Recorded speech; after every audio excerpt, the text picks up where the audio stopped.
ಚಾನಲ್ಗೆ ಸ್ವಾಗತ. ಎಲ್ಲರಿಗೂ ನಮಸ್ಕಾರಗಳು.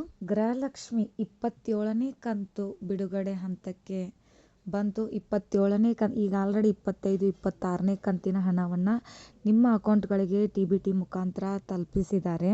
ಈಗ 27ನೇ ಕಂತಿನ ಹಣ ಕೂಡ ನಿಮಗೆ ಆದಷ್ಟು ಬೇಗ ಸಿಗಲಿದೆ. ಇದೇ ವಾರದ ಕೊನೆ ಹಂತದಲ್ಲಿ 27ನೇ ಕಂತಿನ ಹಣವನ್ನು ನಿಮ್ಮ ಖಾತೆಗೆ ಅಂದರೆ ನಿಮ್ಮ ಅಕೌಂಟಿಗೆ TBT ಮುಖಾಂತರ ಮೊದಲನೇದಾಗಿ ತಾಲೂಕ್ ಪಂಚಾಯತಿಗೆ ಬಂದು ಅಲ್ಲಿಂದ ನಿಮ್ಮ ಅಕೌಂಟಿಗೆ TBT ಮುಖಾಂತರ ಬಂದೇ ಬರುತ್ತೆ. 1,24,00,000 ಜನಗಳಿಗೆ ಗೃಹಲಕ್ಷ್ಮಿ ದುಡ್ಡನ್ನು ತಲುಪುವ ವ್ಯವಸ್ಥೆ ನಮ್ಮೆಲ್ಲರ ಪ್ರೀತಿಯ ಮಹಿಳಾ ಮತ್ತು ಮಕ್ಕಳ ಕಲ್ಯಾಣ ಇಲಾಖೆ ಸಚಿವರಾದಂಥ ಲಕ್ಷ್ಮೀ ಹೆಬ್ಬಾಳ್ಕರ್ ಮೇಡಮ್ ಅವರು ಖುದ್ದಾಗಿ ಹಾಗೂ CM ಕೂಡ ತಮ್ಮ ಒಂದು ವೇದಿಕೆಯಲ್ಲಿ ಅಂದರೆ ಬಜೆಟಲ್ಲಿ ಕೂಡ ಮಂಡನೆ ಮಾಡಿದ್ದಾರೆ.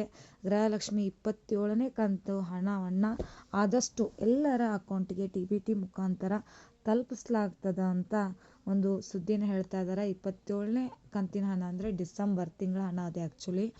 ಪ್ರಸ್ತುತ ಈ ಹಣವನ್ನು ನೇರವಾಗಿ ಫಲಾನುಭವಿಗಳ ಖಾತೆಗೆ ವರ್ಗಾಯಿಸಲು ಅಂದರೆ ಪುಷ್ ಮುಖಾಂತರ ಅಂದರೆ TBT ಮುಖಾಂತರ ಈ ಒಂದು ಪ್ರೊಸೆಸ್ ನಡೀತಾ ಇದೆ ಅಂತ ಹೇಳಲಾಗ್ತದೆ.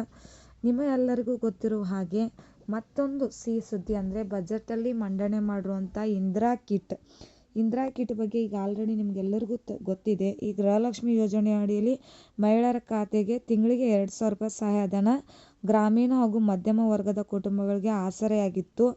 ಹಾಗೆ 27ನೇ ಕಂತಿನ ಹಣ ಕೂಡ ಬಿಡುಗಡೆ ಆಗುತ್ತಿರುವುದು ಒಂದು ಖುಷಿ ವಿಚಾರ ಹಾಗೂ ಭರವಸೆ ಒಂದು ಮೂಡಿಸಿದೆ ಅಂತ ಹೇಳ್ಬೋದು.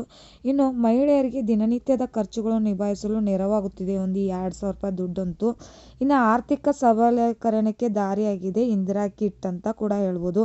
ಇನ್ನು ಫಲಾನುಭವಿಗಳ ಪೌಷ್ಟಿಕಾಂಶ ಹೆಚ್ಚಿಸುತ್ತದೆ ಅಂತ ಹೇಳ್ಬೋದು. ಯಾರು BPL ಕಾರ್ಡ್ ಹೊಂದಿದ್ದೀರಲ್ಲ ಅವ್ರಿಗೆಲ್ಲ ಅದೇ ಗೃಹಲಕ್ಷ್ಮಿ ದುಡ್ಡನ್ನು ಯಾವ ರೀತಿ 2,000 ರೂಪಾಯಿನ ತಗೋತಾ ಇದ್ದೀರಲ್ಲ ಅದೇ ರೀತಿ ನೀವು ಇಂದಿರಾ ಕಿಟ್ ವಿತರಣೆ ಫಲಾನುಭವಿಗಳಿಗೂ ಪೌಷ್ಟಿಕಾಂಶ ಹೆಚ್ಚಿಸುತ್ತದೆ. ಅದರಲ್ಲಿ ಏನಿರುತ್ತೆ ಅಂದರೆ 5 kg ಅಕ್ಕಿ ಬದಲಿಗೆ ಬೇಳೆ, ಸಕ್ಕರೆ, ಉಪ್ಪು ನೀಡುವುದರಿಂದ ಬಡ ಕುಟುಂಬಗಳಿಗೆ ಖರ್ಚು ಕಡಿಮೆಯಾಗುತ್ತದೆ.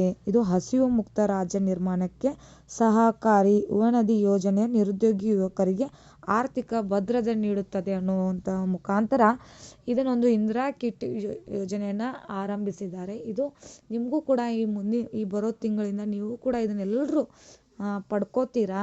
ಗೃಹಲಕ್ಷ್ಮಿ ಹೇಗೆ 2,000 ರೂಪಾಯಿ ಗ್ಯಾರಂಟಿ ಯೋಜನೆಯಲ್ಲಿ ಇದು ಒಂದು ಆಗಿತ್ತು, ಈಗ ಇಂದಿರಾ ಕಿಟ್ ಕೂಡ ಒಂದು ಯೋಜನೆ ಅಡಿಯಲ್ಲಿ ಎಲ್ಲರಿಗೂ ಕೂಡ ಒಂದು ಆರ್ಥಿಕ ಸಬಲೀಕರಣ ಆಗಿರ್ಬೋದು, ಆರ್ಥಿಕ ಭದ್ರತೆ ಆಗಿರ್ಬೋದು, ಇದು ಒಂದು ಮುಕ್ತ ಅಂದರೆ ಹಸಿವು ಮುಕ್ತ ರಾಜ್ಯ ನಿರ್ಮಾಣಕ್ಕೆ ಸಹಕಾರಿಯಾಗಿದೆ ಅಂತ ಹೇಳ್ಬೋದು.